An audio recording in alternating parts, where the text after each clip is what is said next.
जादुई कुआं। कई साल पहले एक छोटे से गांव में था एक जमींदार अरविंद नाम का। वे बहुत अनुशासित थे। हर रोज सवेरे मुर्गे के कुकड़कू बोलते समय ही जाग जाते थे।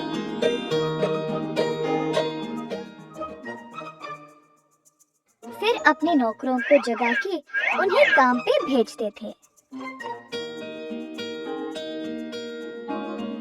चंद्रा और सूरी नामक दो मुलाजिम जमींदार के लिए काम पे नए नए आए हुए थे, परंतु वे दोनों काफी आलसी थे और सवेरे उठ के खेत में जाना उनके लिए बहुत कठिन लग रहा था।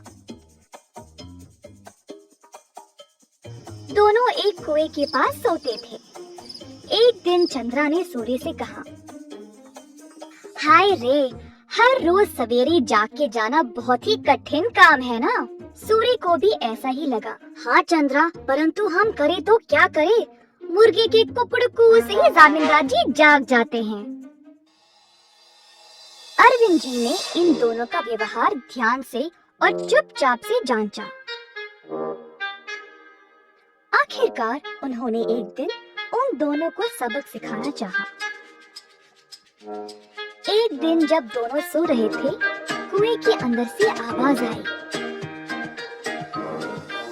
सूरी, कितनी देर और सोओगे? उठो और काम पे निकलो। सूरी को नींद में ही आवाज सुनाई दी और वो अचानक से जाग गया। बाजू देखा तो चंद्रा आराम से सो रहा है।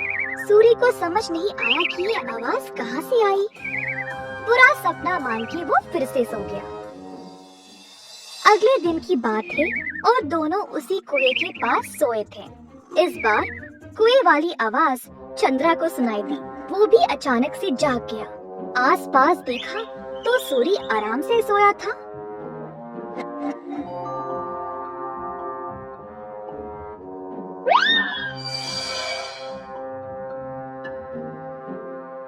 कोई बुरा सपना था शायद, ऐसा सोचकर वो भी फिर से सो गया। अगले दिन जब वे दोनों फिर से वहीं पे सो रहे थे, अचानक से एक खतरनाक आवाज सुनाई दी। दोनों एक साथ जागे और डर गए, एक दूसरे को देखने लगे। भाई सूरी, आपको भी सुनाई दिया क्या? हाँ चंद्रा, मैं बहुत डर गया और ये कोई बुरा सपना भी नहीं है।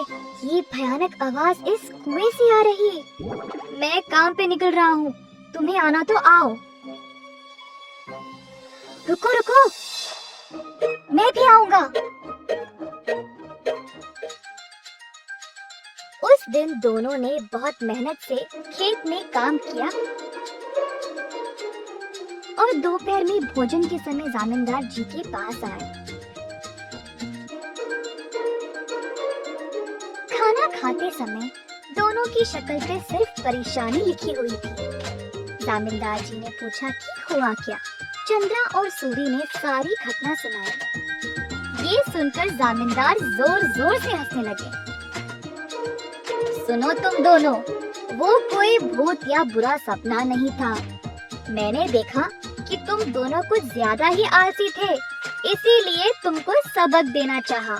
कुएं के पास वो मैं ही था जो आवाजें निकाल रहा था। अब आई समझ। अब से ये सुस्ती छोड़ो और ठीक से काम करो। उस दिन से सूरी और चंद्रा ने अपनी आलस्य छोड़ा और खेत पर पूरी मेहनत से काम किया।